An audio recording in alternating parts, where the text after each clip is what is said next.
Oke, kita masih di dalam rangkaian khotbah eksposisi kita.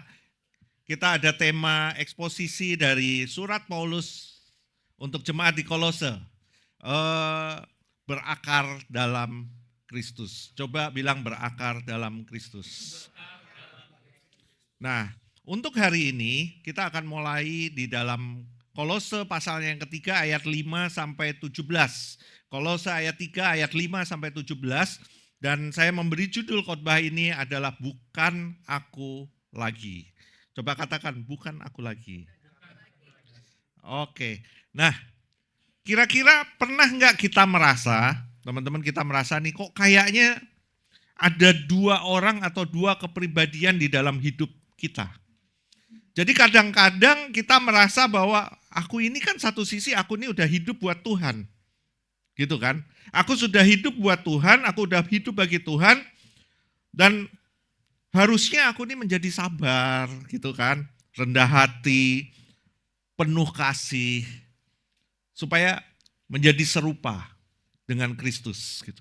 Tapi di sisi yang lain, masih ada dorongan-dorongan atau manusia lama kita yang terus istilahnya membuat diri kita seakan-akan kok masih emosi ya, kok masih egois ya, gitu.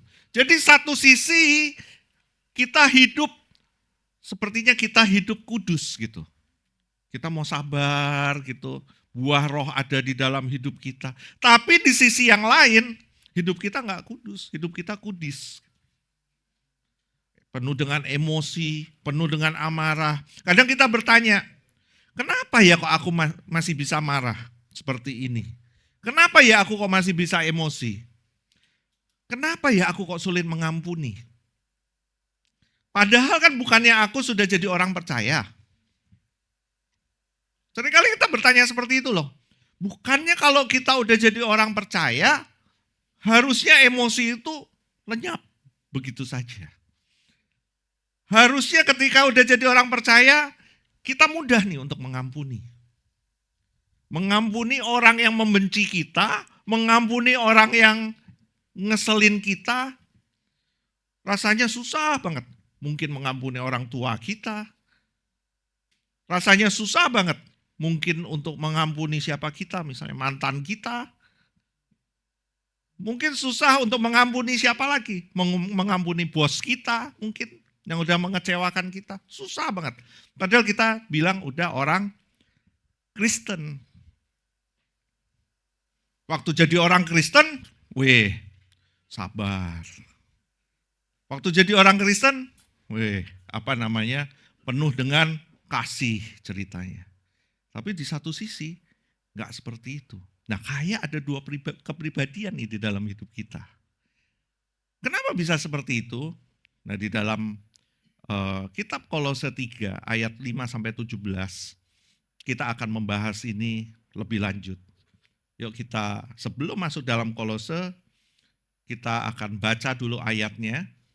Saya akan baca yang ganjil, kita semua saudara-saudara baca yang genap.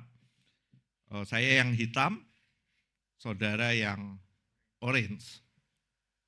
Kolose 3, 5 sampai 17. Judulnya adalah manusia baru. Ayat yang kelima. Karena itu matikanlah dalam dirimu segala sesuatu yang duniawi. Yaitu percabulan, kenajisan, hawa nafsu, nafsu jahat, dan juga keserakahan yang sama dengan penyembahan berhala.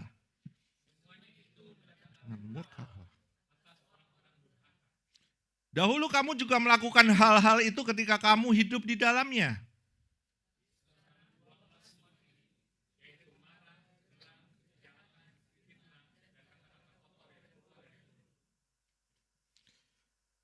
Jangan lagi kamu saling mendustai karena kamu telah menanggalkan manusia lama serta kelakuannya.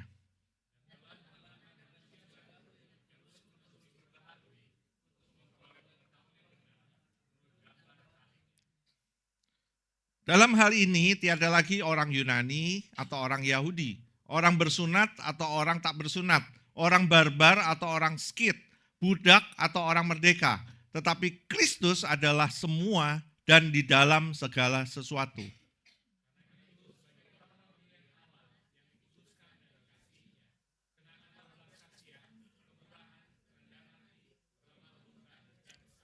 Sabarlah kamu seorang terhadap yang lain, dan ampunilah seorang akan yang lain apabila yang seorang menaruh dendam terhadap yang lain. Sama seperti Tuhan telah mengampuni kamu, kamu perbuat jugalah demikian.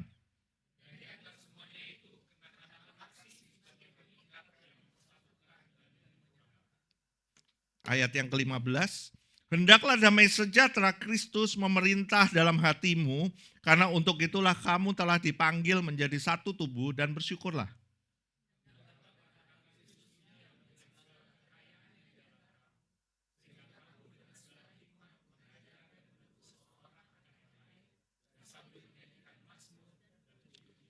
Nyanyian rohani, mengucap syukur. Dan segala sesuatu yang kamu lakukan dengan perkataan atau perbuatan, lakukanlah semuanya itu dalam nama Tuhan Yesus sambil mengucap syukur oleh Dia kepada Allah Bapa kita. Berbahagialah orang yang mendengarkan firman Tuhan, menyimpan dalam hatinya dan melakukan dalam hidupnya. So, khotbah kita hari ini kita akan bagi menjadi 3 bagian. Pertama, mematikan hidup yang lama. Kedua, kenakan identitas yang baru. Ketiga, kenakan kasih Kristus. Kita akan mulai pada bagian yang pertama, yaitu mematikan hidup yang lama. Nah, kalau kita baca tadi di Kolose yang ketiga, mulai ayat yang ke-5, itu dimulai dengan kata karena itu. Ya, karena itu matikanlah, tadi kan gitu. Karena itu matikanlah segala hal yang duniawi, yaitu hawa nafsu, percabulan, dan lain-lain. Dimulai dengan kata karena itu. Nah, kita semua mesti tahu ketika membaca Alkitab, kita harus perhatiin kata per kata. Kenapa ada kata karena itu? Sebenarnya kata karena itu adalah kata penghubung.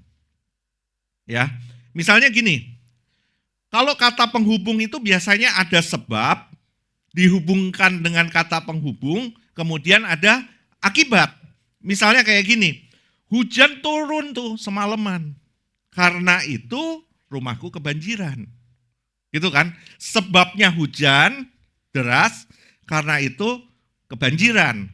Atau gini, ya dia rajin banget belajarnya, karena itu dia juara kelas.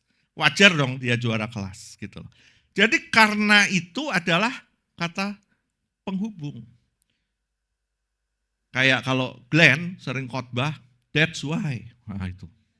Karena itu, that's why. Gitu kan? Itu kata penghubung. Nah, karena itu matikanlah. Ada kata matikanlah. Apa ini yang harus dimatikan? Kenapa ini harus dimatikan? Kita mesti baca ayat sebelumnya.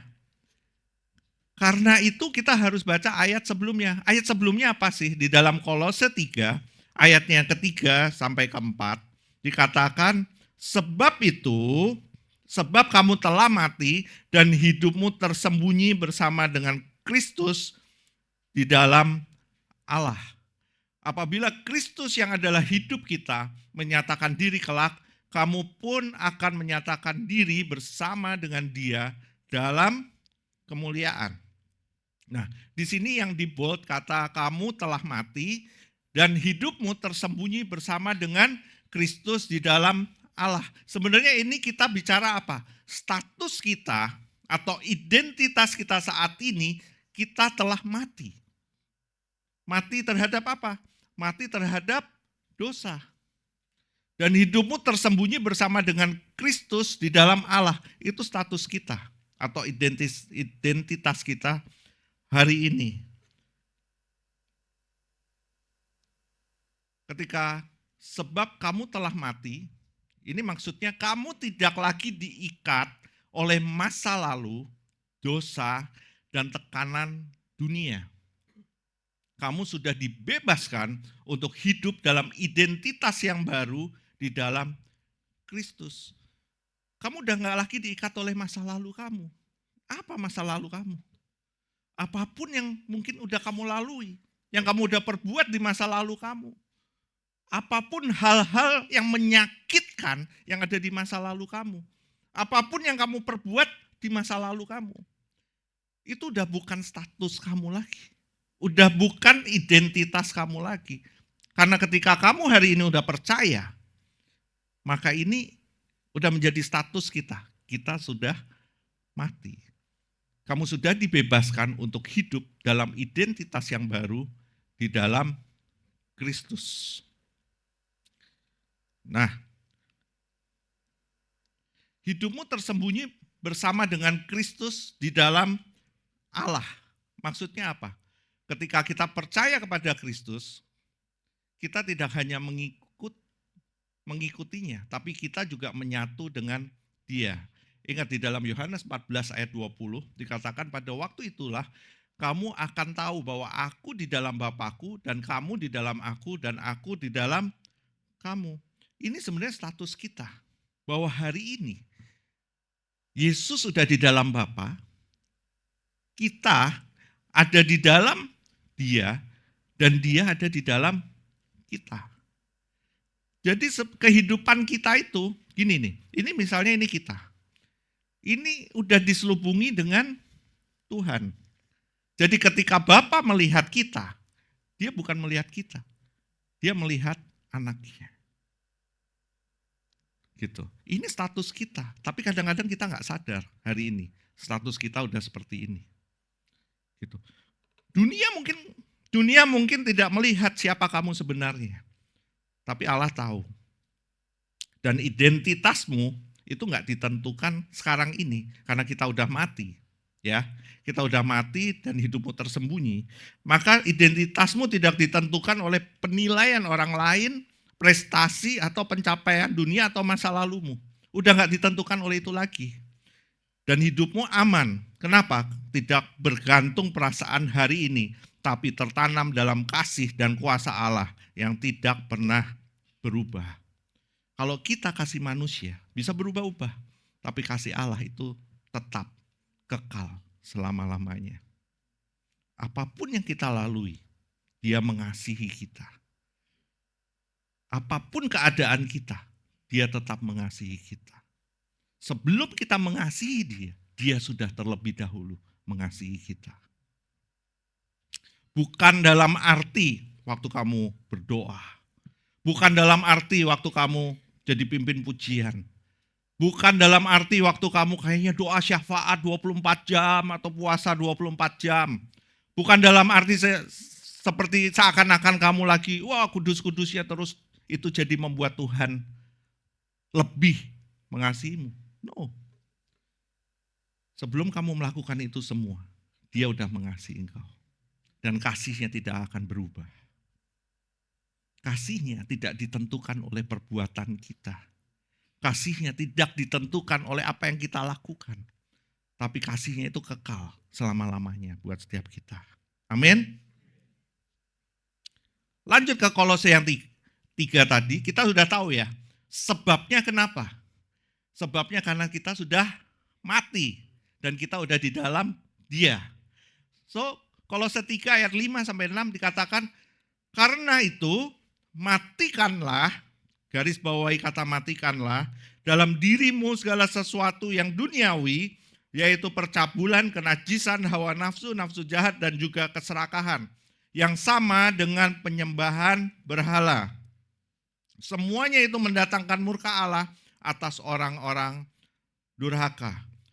Nah di ayat yang kelima, karena itu, maka itu kita bisa menyimpulkan gini, karena kita sudah mati dan hidup kita saat ini tersembunyi di dalam Yesus Kristus, Tuhan di dalam Allah, maka matikanlah dalam dirimu segala hal yang duniawi.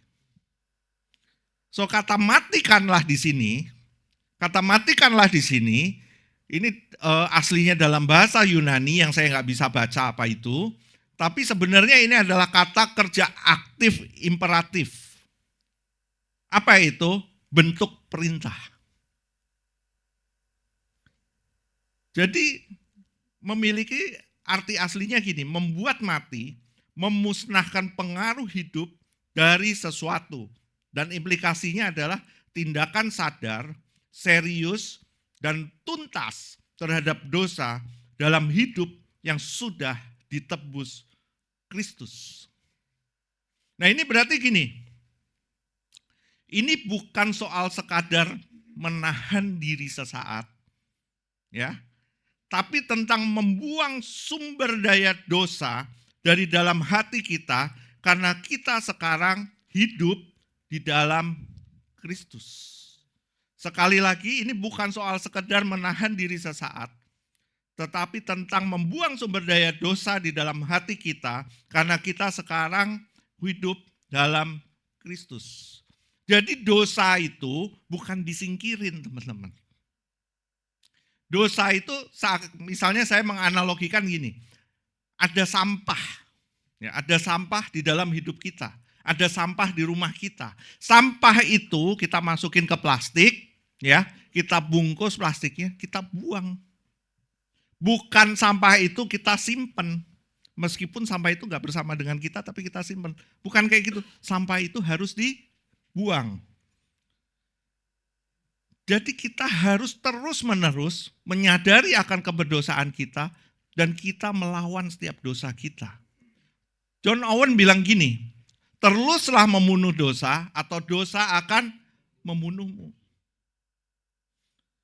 Jadi John Owen menegaskan bahwa dalam hidup orang percaya, sekali lagi dalam hidup orang percaya, itu enggak ada zona netral dalam hubungan dengan dosa.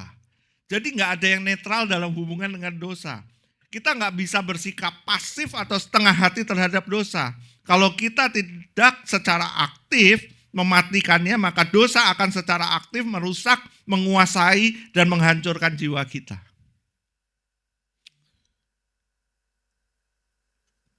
Jadi matikan di sini itu bukan redam, matikan di sini itu bukan mengontrol atau kontrol, tapi matikan ini juga bukan diet akan dosa, tapi matikan di sini adalah eksekusi dosa. Ini menggambarkan juga gimana kita berprogres untuk mencapai kekudusan atau progressive sanctification itu. Dalam pertobatan itu kita terus-menerus bertobat. So kita ketika gini, kita bisa percaya, itu karena kita sudah lahir baru. Amin. Kita dulunya mati. Orang mati nggak bisa ngapa-ngapain. Orang mati itu seperti batu. Diem aja. Dipanggil juga diem. Digaplok-gaplok juga diem. Itu namanya orang mati. Tapi Tuhan menghidupkan kita orang-orang mati ini menjadi hidup. Setelah kita mengalami kelahiran baru, maka kita bisa percaya. Nah setelah percaya, efeknya adalah apa? Kita percaya, kita menyadari akan keberdosaan kita, dan kita bertobat. Terus menerus. Pertobatan itu nggak cuma sekali. Pertobatan itu terus menerus. Pertobatan itu terus. Nah ada yang bilang ini juga menunjukkan urgensi untuk tidak meremehkan kebiasaan dosa kecil. Karena kalau tidak dimatikan akan bertumbuh dan menguasai. Dosa itu kayak kanker gitu loh. Kecil kalau dibiarin itu akan semakin besar. Maka itu kecil kalau kita sadar, ya kita buang dosa itu. Dan ini bukan satu kali tindakan. Tapi gaya hidup pertobatan yang aktif yang didorong oleh Roh Kudus. Kita diperintah untuk mematikan karena Kristus telah memberi kita kuasa untuk melakukannya melalui kematian dan kebangkitannya. Nah, dengan kata lain, mematikan hal-hal duniawi, ya. Dengan kata lain, mematikan hal-hal duniawi itu sebenarnya bukan kehidupan, bukan anti kehidupan. Ada orang bilang, wah itu berarti anti kehidupan dong. Bukan. Atau minggu lalu kita udah bicara tentang asketisme, menyendiri supaya terhindar dari dosa, terus kita bertapa di atas gunung, nggak berkomunitas, nggak apa, bukan seperti itu juga. Tapi justru cara menumbuhkan hidup baru yang selaras dengan identitas kita sebagai milik Kristus. Nah, tapi sering pertanyaannya gini, berarti ada usaha dong yang perlu diusahakan secara aktif dong. Gitu kan? Bukannya firman-Nya bahwa kita diselamatkan bukan karena usaha kita. Bukannya firman-Nya bahwa kita diselamatkan bukan karena perbuatan kita. Tapi semua karena kasih karunia. Gitu kan? Kita diselamatkan, saudara. Sepakat gak semua di sini bahwa kita diselamatkan bukan karena usaha kita? Sepakat gak di sini bahwa bukan perbuatan baik kita yang bisa menyelamatkan kita? Tapi di sini kok ada perbuatan, ada usaha. Karena tadi ada sebab, ada akibat. Jadi mematikan hal-hal duniawi bukanlah syarat agar kita diselamatkan. Tapi bukti bahwa kita sudah diselamatkan. Kita diselamatkan, kita mematikan ini semua. Bukan karena supaya kita diselamatkan. Tapi tanda bahwa kita sudah diselamatkan itu kita mau untuk mematikan hal ini semua. Seperti seperti pohon yang pasti menghasilkan buah. Begitu juga orang yang hidup dalam Kristus akan menghasilkan buah pertobatan termasuk kematian atas dosa. Nah, kita lakuin ini semua ini bukan supaya kita layak. Sekali lagi, kita lakuin ini semua bukan supaya kita layak, tapi karena kita sudah dipersatukan dengan Kristus. Jadi ada sebab, ada akibat. Sebabnya kita sudah diselamatkan, maka kita mau mematikan dosa-dosa itu. Jangan dibalik. Jangan kita mematikan dosa-dosa supaya kita diselamatkan. Iblis tuh sukanya, teman-teman semua, iblis tuh paling tahu firman Tuhan. Loh, iblis tuh mencobai Yesus pakai firman Tuhan. Jadi kalau ditanya, di dunia ini, siapa yang paling tahu firman Tuhan? Iblis. Dia paling menguasai firman Tuhan. Karena dia menguasai firman Tuhan, pekerjaan iblis apa? Menipu. Pekerjaan iblis apa? Menyesatkan orang percaya. Maka firman Tuhannya pun dibalik-balik. Kalau kamu dari Jakarta, harus pergi ke Surabaya. Iblis bilangnya kamu dari Surabaya aja dulu, baru ke Jakarta. Nggak ketemu itu. Itu juga gitu. Karena kita sudah diselamatkan, maka kita mematikan hal-hal yang duniawi. Jangan dibalik, kita mematikan hal-hal yang duniawi, maka kita diselamatkan. Artinya udah jauh banget tuh. So, ngerti ya? Sampai sini tahu ya? Kenapa kita harus mematikan? Nah, Charles Spurgeon bilang gini, kita tidak hidup kudus supaya Kristus menerima kita. Kristus menerima kita supaya kita bisa hidup kudus. Coba renungin kata-kata ini.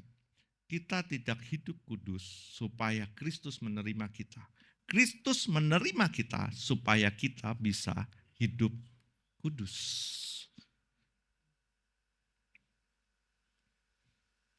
Nah, di kata-kata tadi, di ayatnya yang kelima tadi juga dibilang bahwa semuanya itu sama dengan penyembahan berhala. Setiap manusia itu pasti berhadapan dengan berhala-berhala dalam hidupnya. Berhala-berhala dalam hatinya. Nah, inilah sebenarnya akar kita. Karena berhala ini yang membuat kita, yang akan menyeret kita selalu dalam berkompromi dengan dosa.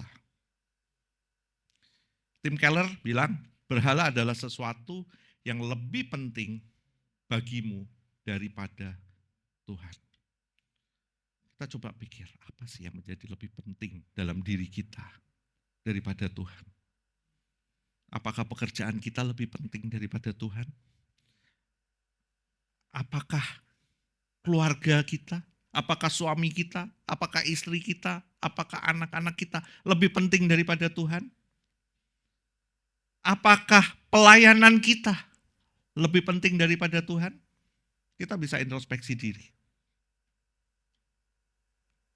Sebelum melangkah ke ayat selanjutnya, kita coba renungkan beberapa pertanyaan ini. Apa yang diam-diam saya kejar dengan lebih sungguh daripada Kristus? Apakah itu kesuksesan? Relasi? Validasi dari orang lain? Atau rasa aman dari uang? Rasanya kalau nggak ada uang nggak aman. Rasanya kita harus jadi orang kaya supaya bisa beli semuanya, gitu kan. Aku mau pelayanan kalau sudah ada duit. Supaya apa? Supaya kita bisa memberkati orang lain. Wes, gitu kan, dengan duit kita. Gitu. Apakah saya bersedia menyebut itu sebagai bentuk penyembahan berhala? Berani nggak kita ngomong itu sebagai bentuk penyembahan berhala kita? Yang kedua, adakah sesuatu yang jika diambil dari saya, membuat saya merasa hidup ini hancur dan Tuhan nggak cukup? Itu mungkin adalah berhala tersembunyi dalam hati saya. Kalau saya hilang pekerjaan, aduh saya udah hancur. Kalau saya hilang hilang cinta, hidup saya hancur berkeping-keping, gitu kan. Kalau saya ditinggal pacar, hidupku hancur berkeping-keping, gitu kan. Jangan-jangan itu berhala kamu. Sudahkah saya benar-benar mematikan dosa itu, atau saya hanya menyembunyikannya agar tidak terlalu terlihat oleh orang lain? Dosa-dosa tersembunyi. Kita udah tahu bahwa kita nggak boleh misalnya dosa-dosa seksual. Itu yang paling gampang disembunyiin. Tapi kita simpan rapat-rapat dan kita nggak matiin itu. Seringkali seperti itu. Apakah saya benar? Saya membenarkan dosa tertentu karena semua orang juga melakukannya? Karena kebiasaan, karena banyak orang melakukannya, maka kita mewajarkan dosa itu. Gitu kan? Karena sesuatu yang sudah menjadi tren, itu adalah hal yang wajar. Seringkali seperti itu. Padahal itu gak wajar sebenarnya. Tapi itu akan menjadi wajar. Sampai sini, ngerti ya? Oke, kita masuk bagian yang kedua. Kenakan identitas yang baru.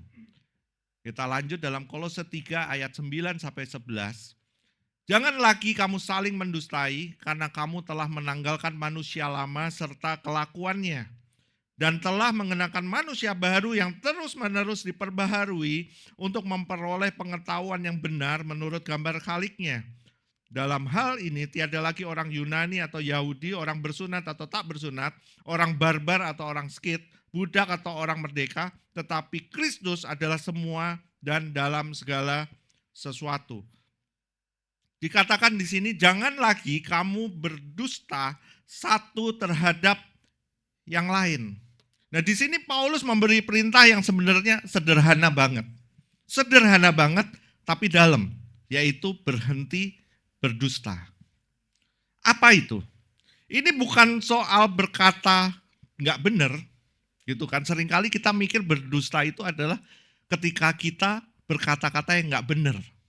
Berkata-kata yang gak sesuai dengan aslinya, itu kita berdusta. Tapi sebenarnya ini menyangkut segala bentuk ketidaktulusan, memanipulasi, atau pencitraan. Apapun yang menyembunyikan kebenaran, khususnya dalam relasi dengan sesama orang percaya.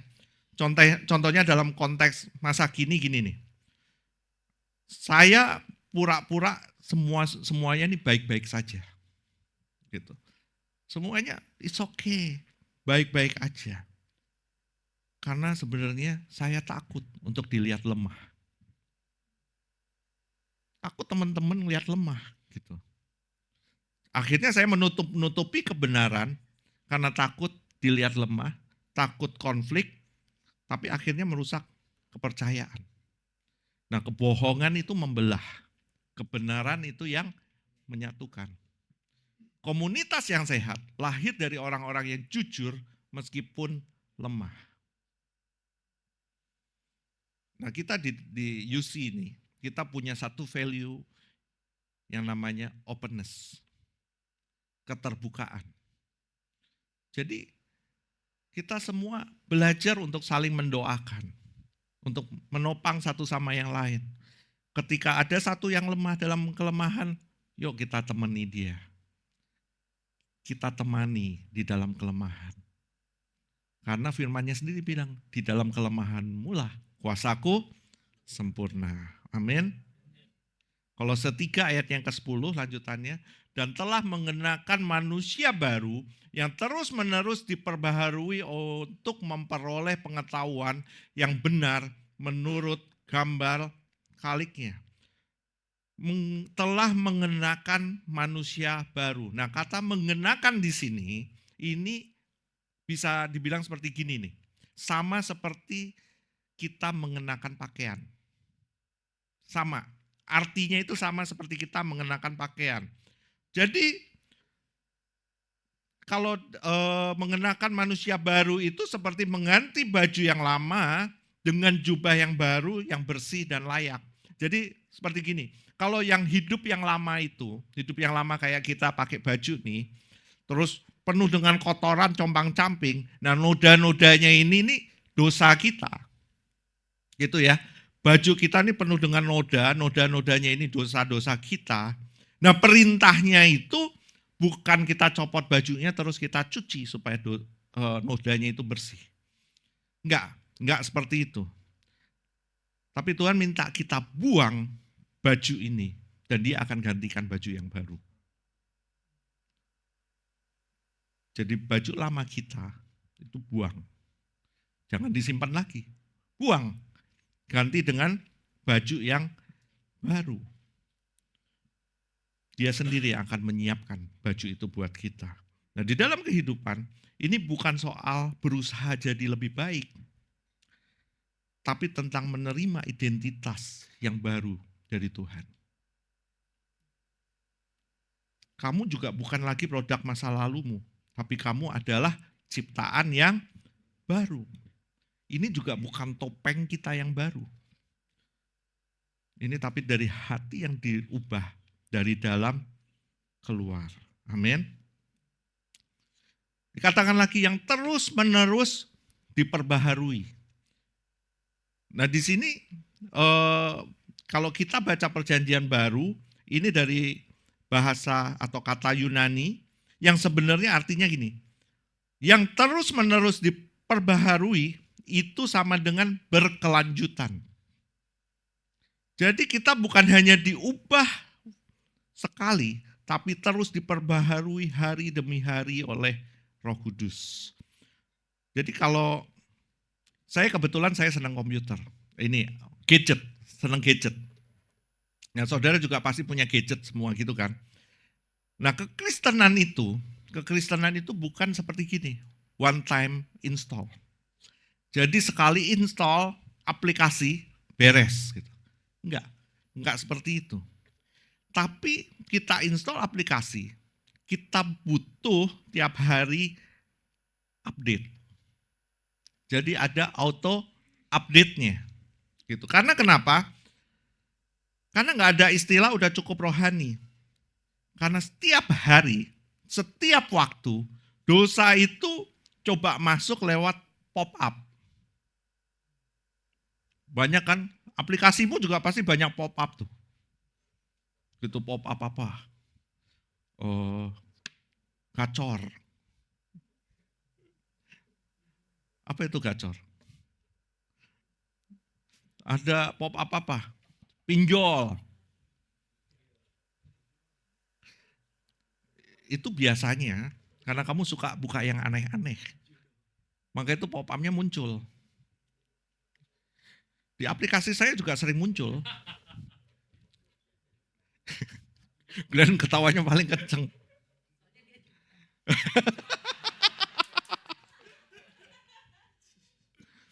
Biasanya kalau kita udah melakukan satu dosa, pop up dosa itu terus-terusan muncul. Terus-terusan supaya kita bisa lihat pop up itu. Dan akhirnya kita klik pop up itu. Barusan tadi sebelum ke sini, pegawai saya itu kasih handphonenya. Pak, ini kayaknya kena virus nih Pak. Pas saya buka, itu benar-benar gak bisa diklik HP-nya. Begitu saya mau buka aplikasi, langsung keluar pop up. Pop up-nya keluar terus, isinya pinjol aja semua. Jangan-jangan itu pegawai saya, dia ngeklik mau pinjol terus tuh. Akhirnya kena virus. Kita juga seperti itu. Kalau kita mengeliminasi dosa, pop up dosa itu akan terus muncul, akhirnya kita kena virus. Dan akhirnya kita mati. Tapi kita butuh firewall, gitu kan. Apa itu? Roh Kudus. Firewall kita Roh Kudus yang selalu mengingatkan kita. Jadi kita bisa jujur saat belum sempurna karena hidup Kristen adalah perjalanan pertumbuhan bukan pamer hasil akhir. So ada gini, dengerin. Jangan pernah frustasi. Jangan pernah frustasi karena belum sempurna. Jangan pernah kita frustasi karena belum sempurna. Tapi frustasilah kalau kamu berhenti bertumbuh. Jangan pernah frustasi kalau belum sempurna. Tapi frustasilah kalau kamu berhenti bertumbuh. R.C. Sproul bilang gini, pengudusan bukanlah peristiwa satu kali. Pengudusan adalah proses seumur hidup untuk mempraktikkan apa yang sudah kita miliki di hadapan Tuhan. Jadi tujuan pembaharuan ini bukan untuk hanya berdampak kepada moralitas. Jadi gini, ketika kita diperbaharui, ya, ketika kita percaya Roh Kudus ada di dalam kita dan kita diperbaharui dan kita berbuah, itu dampaknya ada pada moralitas. Jadi moralitas itu kita nggak kejar moralitasnya. Karena moralitas itu tidak membawa keselamatan. Tapi ketika kita sudah mendapatkan keselamatan, ya, dan kita berbuah, otomatis itu akan berdampak kepada moralitas kita.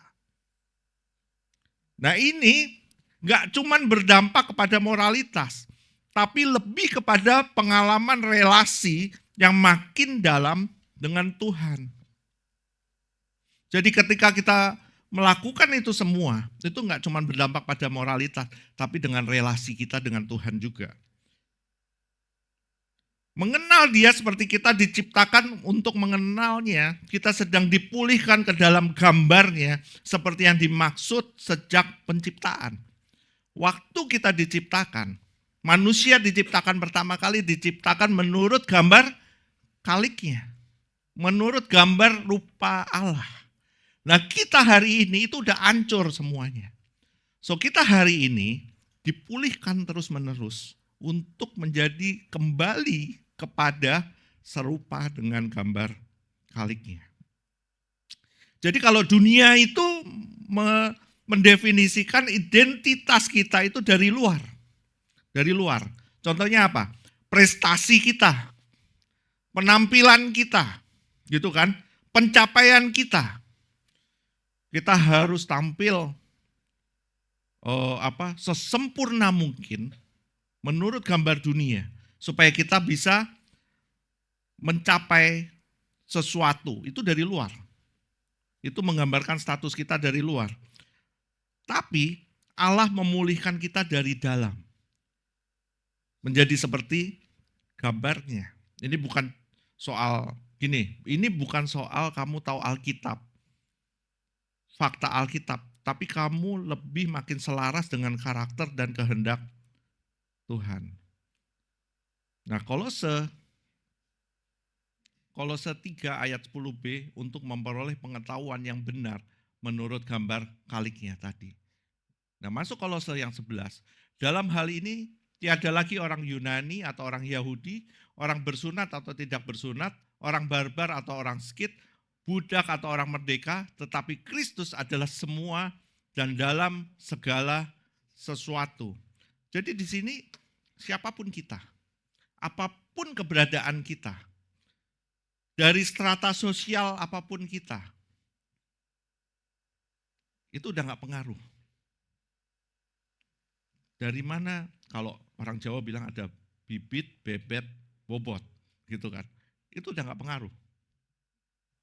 Kamu mau cuman lulusan SD atau kamu PhD, gak pengaruh. Kita semua dipersatukan di dalam Kristus. Ketika kita menerima dia melihat kita sebagai anaknya. Tuhan melihat kita sebagai anaknya. Dan itu gak peduli siapa kamu. Gak peduli masa lalumu seperti apa. Orang dunia bilang, masa lalumu dan apa yang kamu kerjakan hari ini akan menentukan masa depanmu. Orang dunia bilang seperti itu. Tapi kalau ketika kita percaya masa lalumu, hari ini, dan masa depanmu, itu udah dijamin oleh Tuhan. Dia tidak akan pernah berubah. Dia tetap akan mengasihi kita. Amin. R.C. Sproul bilang gini, kesatuan gereja tidak diciptakan oleh kita. Kesatuan itu dideklarasikan oleh Tuhan. Dan kita harus menghidupinya. Ini di gereja, maka itu di gereja kita. Dari berbagai macam sumber manusia. Jadi gereja itu bukan klub sosial. Kalau kamu cari komunitas yang seragam, ya, jangan ke gereja. Tapi gereja itu ada mantan pendosa, ada mantan orang munafik, ada mantan yang sombong. Tapi semuanya dipanggil saudara karena Kristus yang menyatukan kita semua. Itulah gereja. Dan yang terakhir, kenakan kasih Kristus. Coba katakan bersama-sama, kenakan kasih Kristus. Dalam Kolose 3 ayat 12 sampai 14, karena itu sebagai orang-orang pilihan Allah, siapa orang pilihan Allah itu? Kita semua. Karena itu sebagai orang-orang pilihan Allah yang dikuduskan dan dikasihinya. Perhatiin di sini, yang dikuduskan dan dikasihinya. Siapa yang mengasihi? Allah. Siapa yang mengkuduskan? Allah. Bukan kita yang mengasihi, no. Bukan kita yang berusaha mengkuduskan, no. Ayatnya bilang, sebagai orang-orang pilihan Allah yang dikuduskan dan yang dikasihinya. Jadi inisiatif untuk mengasihi itu adalah datangnya dari Allah sendiri. Kita gak akan pernah mampu untuk mengasihi Allah. Kita tidak akan pernah mampu untuk mengkuduskan diri kita. Karena inisiatifnya harus datangnya dari Tuhan, dari Allah. Nah, maka itu kita sebagai orang-orang pilihan Allah yang dikuduskan dan dikasihinya, kenakanlah belas kasihan, kemurahan, kerendahan hati, kelemah lembutan, dan kesabaran. Terus di ayat yang ke-13 dikatakan sekali lagi, sabarlah kamu seorang terhadap yang lain. Kata sabar. Karena seringkali kita ini gak sabar. Kita dikacaukan dengan emosi kita. Jadi kita gak sabar. Kita ngomong kita sabar, gitu kan? Wah sabar, tapi tensinya tinggi. Biasanya, teman-teman, biasanya orang yang kelihatan di depannya sabar, ya. Coba perhatiin omongan saya. Biasanya orang yang kelihatannya sabar, biasanya punya penyakit darah tinggi. Biasanya loh, gitu biasanya. Sabarlah kamu seorang terhadap yang lain, dan ampunilah seorang akan yang lain. Apabila yang seorang menaruh dendam terhadap yang lain, sama seperti Tuhan telah mengampuni kamu, kamu perbuat jugalah demikian. Nah, kalau orang sabarnya itu dibuat-buat, akhirnya efeknya darah tinggi. Tapi kalau kita sabar karena buah, ya, karena kita mengerti kenapa sih kita harus sabar.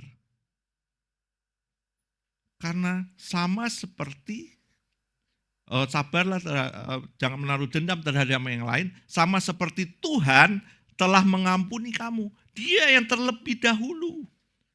Dia yang terlebih dahulu sabar sama kita, guys. Kenapa gue ngomong guys diketawain?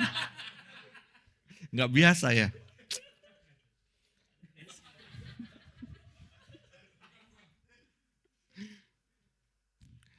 Jadi, ya sabarlah kamu seorang terhadap yang lain. Dan ampunilah seorang akan yang lain apabila yang seorang menaruh dendam terhadap yang lain. Jadi, dendam itu biasa. Dendam itu biasa untuk orang dunia. Tapi kita sebagai orang-orang pilihannya, sabarlah untuk itu semua. Karena Tuhan juga udah sabar buat setiap kita. Ayo kita ampuni, karena Tuhan juga udah mengampuni kita. Amin. Dan di atas semuanya itu, kenakanlah kasih sebagai pengikat yang mempersatukan dan menyempurnakan. Ini kuncinya. Kuncinya di sini. Kenakanlah kasih sebagai pengikat yang mempersatukan dan menyempurnakan. Kenapa kasih? Kata kasih di sini, ini dari kata agape. Apa itu? Kasih yang tak bersyarat. Kasih yang tak berharap kembali. Itu kasihnya seperti itu.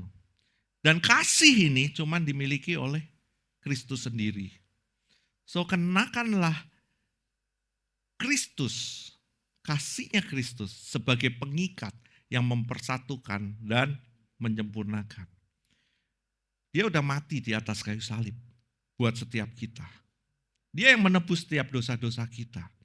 Dia yang sebenarnya raja atas segala raja. Dia pemilik seisi dunia ini. Dia sang pencipta. Dia rela turun ke dunia menjadi hina. Semata-mata buat kita semua yang hina ini, yang sampah ini, yang gak berguna ini. Untuk menjadi berguna. Untuk dibenarkan dan untuk ditebus. So kalau kita memandang itu, maka kita akan mengerti betapa besar kasih Allah akan dunia ini. Betapa besar kasih Allah kepada kita semua. Ketika kita memandang salib Kristus, itulah yang akan membuat kita bisa sabar, bisa mengampuni. Siapa kita? Siapa kita gak mengampuni? Dia yang punya segalanya aja mengampuni kita. Siapa kita gak bisa sabar? Orang dia yang sebenarnya boleh gak sabar. Dia sabar loh sama kita. Kalau dia gak sabar, mati semua kita. So kalau kita gak sabar, berarti kita lebih dari Tuhan. Kita lebih dari dia. Nah, waktu kita memandang salibnya, itu yang akan membuat kita mengucap syukur. Itu yang membuat kita akan bisa menjadi sabar. Itu yang akan membuat kita bisa mengampuni. Biarpun orang mengecewakan kita. Biarpun orang terdekat kita mengecewakan kita. Coba kamu pikir, seberapa besar kamu mengecewakan dia? Seberapa banyak, berapa kali kamu mengecewakan dia. Tapi dia tetap mengasihimu. Dia tetap mencintaimu. Kasihnya, cintanya tidak pernah berubah dari dulu, sekarang, dan sampai selama-lamanya. Amin. Manusia bisa salah, tapi Tuhan gak pernah salah. Dia gak pernah salah. Kalau kita bisa berada di sini masuk bilangan pilihannya, itu adalah kasih karunia. Amin. Di atas semuanya itu kenakanlah kasih sebagai pengikat yang mempersatukan dan menyempurnakan. Ayat yang ke-15. Hendaknya damai sejahtera Kristus memerintah dalam hatimu, karena untuk itulah kamu telah dipanggil menjadi satu tubuh dan bersyukurlah. Pertanyaannya, yang ada di dalam hati kita hari ini apa? Apakah damai sejahtera Kristus yang memerintah dalam hati kita? Atau yang ada di dalam hati kita adalah Tuhan-Tuhan kecil dalam hati kita? Apakah yang memerintah dalam hati kita adalah damai sejahtera Kristus? Atau yang memerintah dalam hati kita adalah kekesalan dengan orang lain, kebencian dengan orang lain, kesombongan, kemunafikan, atau damai sejahtera Kristus yang memerintah dalam hidup kita? Karena ketika damai sejahtera Kristus itu yang memerintah, maka kita bisa mengucap syukur. Ayat yang ke-16. Hendaklah perkataan Kristus diam dengan segala kekayaannya di antara kamu. Dikatakan di antara kamu. Di sini ada komunitas. Jadi enggak cuma kita sendiri, di antara kamu sebagai komunitas. Sehingga kamu dengan segala hikmat mengajar dan menegur seorang akan yang lain, dan sambil menyanyikan mazmur dan puji-pujian dan nyanyian rohani, kamu mengucap syukur kepada Allah di dalam hatimu. Hendaklah perkataan Kristus diam. Perkataan Kristus di sini merujuk kepada seluruh ajaran Yesus dan Injil yang mengalir darinya. Jadi perkataan Kristus ini fokusnya adalah Kristus yang tinggal dan menetap. Berarti tinggal menetap, hidup nyaman di dalam kita. Ada anekdot gini, bilang gini. Ini bukan tentang Alkitab dibuka hari Minggu lalu ditaruh lagi sampai minggu depan. Kita kan sering kali gitu. Kita baca Alkitab itu seminggu sekali. Cuman di gereja gitu kan. Selesai dari sini kita nggak pernah baca Alkitab lagi. Nah, ada anekdot gini. Ini bukan Alkitab yang dibuka tiap hari Minggu ditaruh lagi sampai minggu depan. Tapi firman itu menjadi penghuni tetap dan bukan tamu sementara. Jadi kalau Alkitab hanya dibuka waktu khotbah, ya itu namanya kos-kosan. Kos-kosan rohani. Gitu. Tapi Paulus bilang jadikanlah firman itu rumah tinggal. Rumah tinggal kita. Bukan penginapan mingguan, tapi jadi tempat tinggal kita. Jangan biarkan firman jadi tamu 5 menit di ruang tamu hati kita. Sementara sinetron, sementara drakor, sementara dracin, medsos, TikTok, Instagram, itu yang ada terus dalam hati kita. Atau bahkan kita biarkan stres yang jadi penghuni tetap dalam hati kita. Kita singkirkan firman Tuhan. Kita biarkan stres jadi penghuni tetap dalam hidup kita. Dikatakan dengan segala hikmat mengajar dan menegur seorang akan yang lain. Nah, firman Tuhan, hidup dalam firman Tuhan ini enggak cuma untuk diri sendiri, tapi juga untuk menguatkan dan membentuk setiap komunitas. Mengajar dan menegur. Ini butuh hikmat karena menegur tanpa kasih itu membuat sakit orang, tapi kasih tanpa kebenaran juga menyesatkan. Gereja yang sehat Bukan yang semuanya diam dan rapi. Oh, ini kok belum dibuka udah.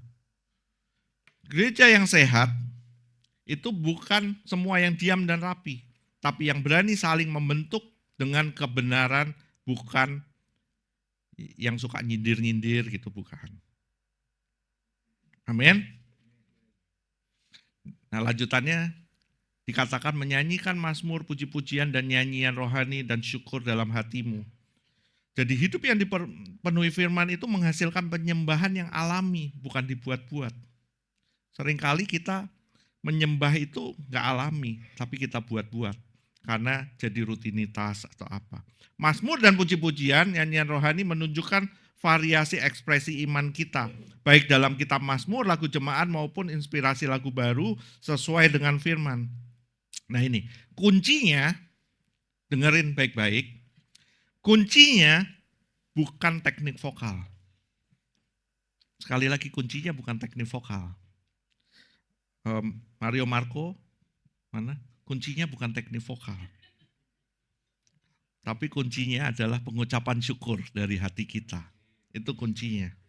Jadi saya bisa audisi. Habis ini. Kuncinya itu. Nah Tuhan nggak lihat apakah kamu bisa nyanyi dengan nada tinggi kayak tim pujian. Enggak. Tapi dia lihat apakah hatimu benar-benar bersyukur dan atau cuma lip sync rohani. Seringkali kita nggak sadar kita lip sync rohani. Kita tahu banyak gitu kan. Kita ucapin itu semua, kita bisa mungkin khotbahkan, tapi sebenarnya kita nggak menghidupi itu. Kita tahu pengetahuan banyak, tapi kita nggak hidupi itu. Kita serap pengetahuan yang banyak, cuma tujuannya buat debat misalnya. Tapi kita nggak hidupi. Itulah yang namanya lip sync rohani. Lah kalau nyanyi, boleh lip sync, gue juga bisa. Bisa guys. Bisa.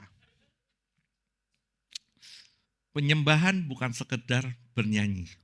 Penyembahan adalah respon sepenuh hati terhadap kebenaran siapa itu Tuhan.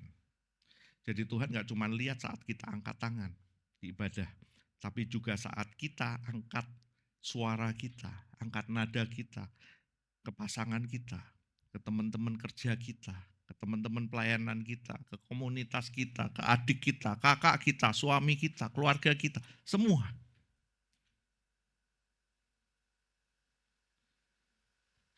Ayat yang ke-17, bentar lagi beres. Dan segala sesuatu yang kamu lakukan dengan perkataan atau perbuatan, lakukan semuanya itu dalam nama Tuhan Yesus sambil mengucap syukur oleh Dia kepada Allah Bapa kita. Segala sesuatu. Jadi semuanya. Kalau kita bicara segala sesuatu, itu gak ada yang terlewatkan.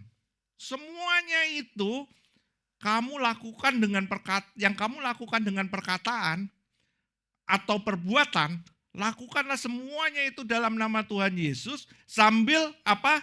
Mengucap syukur oleh Dia kepada Allah Bapa kita. Pertanyaannya, bisa nggak kita selalu mengucap syukur? Apapun yang kita lakukan hari ini, bisa nggak kita mengucap syukur? Susah banget. Jujur susah banget. Tapi kalau kita bisa melihat apa yang Dia sudah lakukan buat kita. Begitu besar pengorbanannya buat setiap kita. Ketika kita tahu kita ini orang yang hina, kita orang yang berdosa, tapi Dia mau menebus kita. Ketika kita lihat itu, kita lihat kasih-Nya yang tadi dibilang agape itu, maka kita akan bisa selalu mengucap syukur oleh Dia kepada Allah Bapa kita. Amin. John Piper bilang gini, Tuhan paling dimuliakan di dalam kita ketika kita paling puas di dalam Dia dan dalam setiap aspek kehidupan. So, kita bisa bersyukur karena identitas kita tidak tergantung situasi. tapi pada Kristus yang tetap sama kemarin, hari ini, dan sampai selama-lamanya. Matthew Henry bilang, Thanksgiving itu baik, tapi hidup rasa syukur itu lebih baik. So, kalau kita lihat semua ini, kita hari ini bisa mati terhadap dosa dan hidup dalam kasih. Karena sebenarnya ada yang mati terlebih dahulu. Ada yang mati menggantikan setiap kita. Dia udah mati terlebih dahulu untuk menggantikan setiap kita. Kristus tidak hanya memberi contoh hidup yang baru, dia juga menggantikan kita dari hukuman. Dosa yang harus dimatikan lebih dahulu ditimpakan kepadanya. Kasih yang harus dikenakan, kasih Kristus yang harus kita kenakan itu berasal dari darahnya yang tercurah. Damai yang menguasai hati lahir dari kayu salib yang meredakan murka Allah. Dia yang tidak mengenal dosa telah dibuat menjadi dosa karena kita, supaya kita dalam Dia dibenarkan oleh Allah. Amin. Sebelum kita tutup khotbah ini, yuk kita mengintrospeksi hati kita. Kita bertanya kepada hati kita. Ada beberapa pertanyaan reflektif yang kita bisa baca. Pertama, apa yang selama ini masih saya simpan diam-diam? Coba tanya sama hatimu, apa yang masih saya simpan diam-diam? Padahal Tuhan sudah suruh saya matikan. Apakah itu rasa iri? Kebiasaan tersembunyi? Atau keinginan untuk disukai lebih daripada dikenal oleh Tuhan?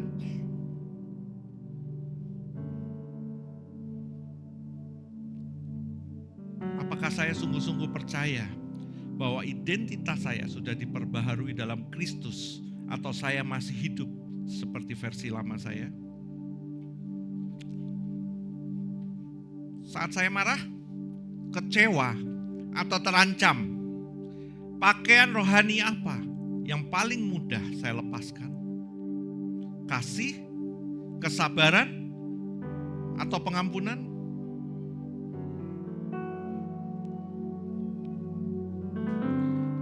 Apakah orang lain melihat Yesus lewat cara saya memperlakukan mereka, terutama saat mereka sulit dikasihi? Sejauh mana saya izinkan firman Tuhan lahir nyaman dalam hidup saya? Atau apakah firman hanya numpang lewat di hari Minggu saja? Apakah saya hidup seperti seorang yang membawa nama Yesus di tempat kerja, di rumah, di internet, bahkan saat tidak ada yang melihat? Yuk kita coba renungkan ini semua. Dan yang terakhir, apakah ada suara dalam hati saya yang berkata, Tuhan, saya mau berubah. Tapi belum saya jawab dengan tindakan nyata.